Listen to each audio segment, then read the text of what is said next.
Wrap box in Unreal Engine UI. This is Rumbud. Today, I'm going to show you how the wrap box works in Unreal Engine UI and why it's perfect for flexible, responsive layouts. Let's get started from a blank widget. As always, I use a canvas panel as the root. I'll drag a wrap box into the canvas. Then, with the wrap box selected, set the anchor to the center, position X and Y to 0, and set the size to 500 by 100. Set both alignment X and Y to 0.5 so the wrap box sits perfectly centered. Now I'll add content. I drag and drop the first image widget, then I use Ctrl+D to quickly duplicate it 19 more times, so I end up with about 20 images in total.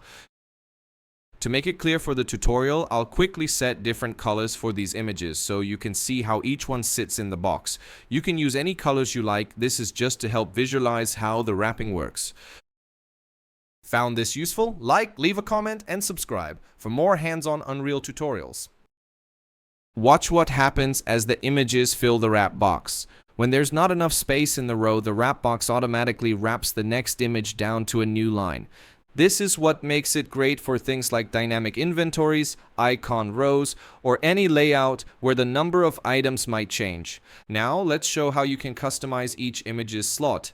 I'll select one of the images, in this case number 14, and in the Details panel, under Slot, Wrap Box Slot, I enable Fill Empty Space. This lets that specific image stretch out and fill up any extra space in the row. You can see the difference instantly. The chosen image expands to use the leftover space, making your UI look balanced even with variable numbers of items. I'll also do the same for the last image so you can see how multiple items can share and fill available space. Another useful option is Force New Line. If you enable this on any item, that item will always start on a new line inside the wrap box. It's handy for grouping items visually, like breaking a row when a section changes. Finally, with the wrap box selected, I'll set inner slot padding to 2x2. This adds a small gap between each item, making the layout much cleaner and easier to read. The wrap box is perfect for UI features like inventory item grids that need to adapt to different screen sizes, responsive icon bars that grow or shrink based on the number of items, chat message bubbles, tags, or any repeating widget that might need to wrap neatly. That's the basics of the wrap box in Unreal Engine. Try it out to make your UI more flexible and dynamic.